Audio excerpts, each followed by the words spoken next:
Yo everyone, so today I'm going to be doing a review on something new, which is Lime Crime's Venus eyeshadow palette.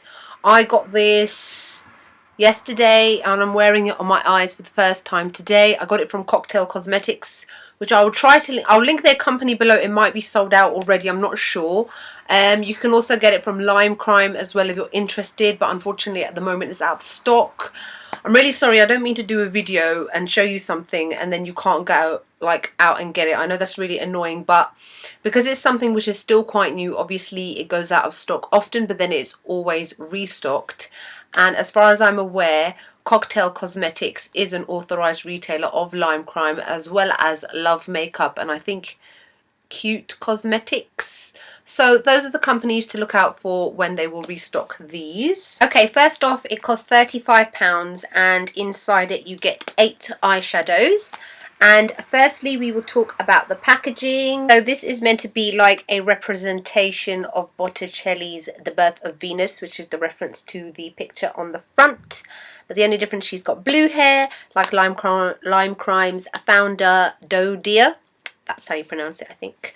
Yeah, so that is the front, and the back says "For the Venus in You." It's gorgeous, it's robust. It's made of cardboard, which is quite standard, but it will withhold wear and tear, and it's quite sturdy, so it's nothing like cheap and tacky, because obviously it costs £35. You are paying for the packaging as part of that price as well, so it's very disappointing sometimes when you can get something which looks a bit naff, and I think this looks really, really good. Now, this is the first time that Lime Crime have branched into eyeshadows. They're mostly known for their lipsticks, especially their velveteens, as well as their nail polishes and eyeliners, but this is the first time that they have branched out into eyeshadows. I think you can get like glitters, which you can use on your eyes. I have one of those, but this is a little bit different. So it is a first for Lime Crime. My initial thoughts are that the eyeshadows are really, really, really good quality. I am, as you can see, I'm using it on my eyes today.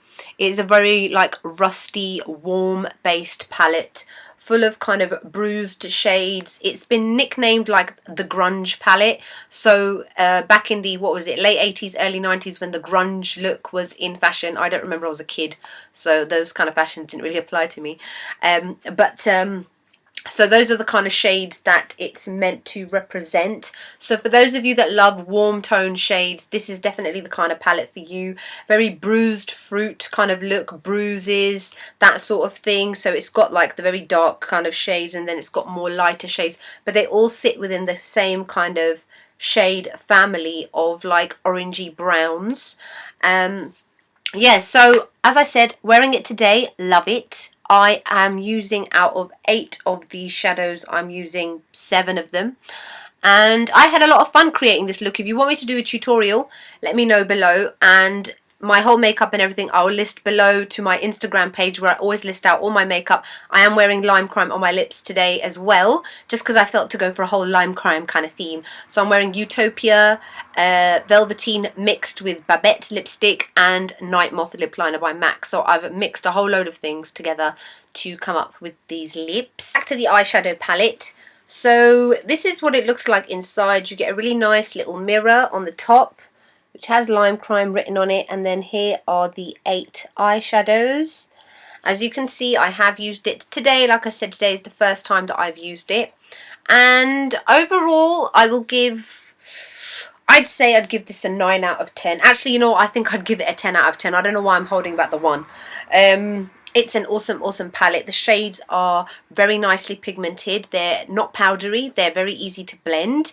They're very easy to layer over each other, which is what I've done. I've got at least 3 eyeshadows in one area, and I've been able to nicely build up the colour without it getting muddy and messy, which can happen with some colours if you layer them together, especially if you layer certain types of colours, it can change the colour up. And I found that these all complement each other really, really nicely. So that is why I've been able to use 7 out of these 8 colours on my eyes. And I'm sure I'll still be able to come up with like a variety of different types of looks once I kind of play with the palette a little bit more. So the first one I'm going to show you is the one that I haven't used. And that's this one here. And it's called Venus. Looks like that. These are all one swipes, obviously, which I'm doing. And it's a really gorgeous, almost satiny, shimmery, kind of cranberry shade. And this one is definitely like a bruised apple, because I know that Lime Crime themselves have compared these shades, a lot of them, to bruised fruits. So fruits which have obviously started to go off and gone a bit manky, and then this is what colour they start to turn. But it looks nice on the eyes at least, yeah. The next shade is this one here, and it's called Shell. And this is actually the one that I'm wearing as my inner tear duct kind of highlight shade. And it's like a really gorgeous corally shell kind of pink.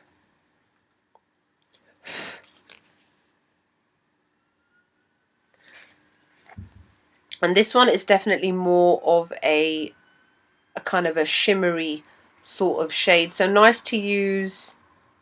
Can you see it? There we go. Nice to use as like an inner tear duct colour, as well as a really nice lid colour as well. This next one here, which is called Aura, is a really nice kind of ivory sort of golden shade, and it's the same sort of texture as Shell, which is like a shimmery sort of colour, but they're both very easy to blend. I actually didn't realise how pigmented Aura was. I applied it as my highlight colour, and I totally went overboard, and I had to kind of blend it out, because I didn't realise. I was like, oh, that's a nice kind of highlight shade, nice. It doesn't look like it's going to be too much. Whoa, it's like nylon all over again with MAC. It's totally pigmented and a really, really gorgeous shade to use on your brow bone, your tear duct, even as a lid colour as well. Again, very, very pigmented. You have to go very light-handedly when you're going to use this as a brow bone shade. Then this next one here, which is a matte shade, is called Creation. And it's like a really nice reddish rusty brown sort of colour. This one I used in my lower crease. It's that one there. Sorry, it's got a bit mixed up with another one, but you get the gist.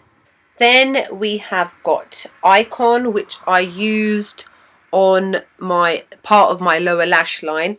This one is like a very dark and dirty kind of brown.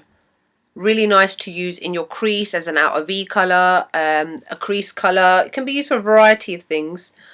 It's got a little bit of hints of red shimmer to it. Not sure if you can see those shimmers, but it is matte. This next one here is called Rebirth.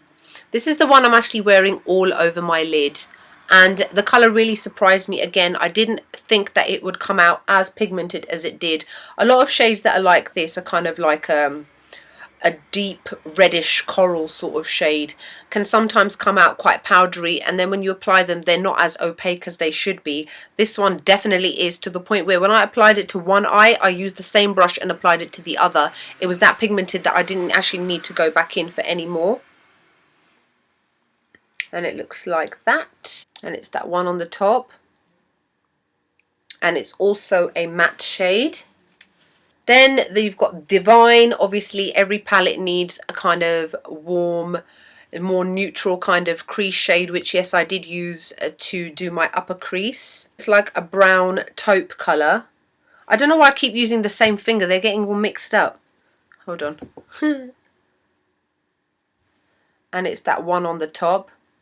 So it may, in the palette itself, look like it might not show up on a lot of skin tones, but it definitely will. It showed up quite a lot on mine, and again, I didn't have to use a lot at all. Then this last one, which is probably one of my favourite shades in the palette, is called Muse, and I used that in my outer V, and it's a deep burgundy colour. And again, it's matte, and it's this one here. Okay, so that is it for my review and swatches on the Venus Grunge palette by Lime Crime. I think it's really, really good, and as I said, you will be able to buy this again. It is permanent, so the only reason it's out of stock is because it's obviously new, and that's what happens with new products. But worry not, you will be able to get your hands on it if eventually you do want to. Like I said, I give it a 10 out of 10. I think it's a great palette. It is a little bit on the pricey side for some. £35 is normally what you could get a big Urban Decay palette for, but obviously it's Lime Crime, and I don't think that the colours disappoint. I don't think any of them actually disappoint. Some of the matte shades are a little bit more velvety than others, but that doesn't mean that the other matte shades, which are more matte are like bad or anything like that. So I look forward to using this for the next couple of weeks. If you've got any more questions about the palette itself, just let me know below. Follow me on Instagram for my face of the days. Also, when these things do get released, sometimes I do post about them, so I may not obviously be able to update my YouTube channel, but I do update my Instagram. Other than that, I hope you're all great, and I'll see you in the next video. Bye.